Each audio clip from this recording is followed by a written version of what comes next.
Guys, another dish, Thai dish na naman tayo na nilibre ni anak Shimek. Yan. So, isa ito sa paborito kong Thai dish guys, Thai food. Yan, tinatawag nilang khao mu krop or crispy pork with red sauce, khao mu deng. Ayan siya oh. Yan ito yung itsura niya guys.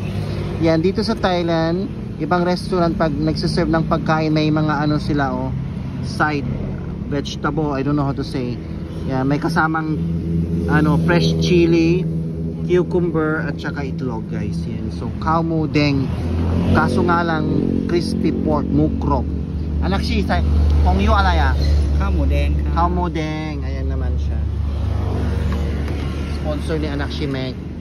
Masarap to guys, sobrang sarap. Try nyo to pag nandito kayo sa Thailand. Tapos may ano pa siya, free soup. Dito to sa mismong Chalong area, dito sa Phuket. Yan, ito yung restaurant guys. Ito yung itsura ng restaurant guys. No? Yan. Gilid ng highway guys.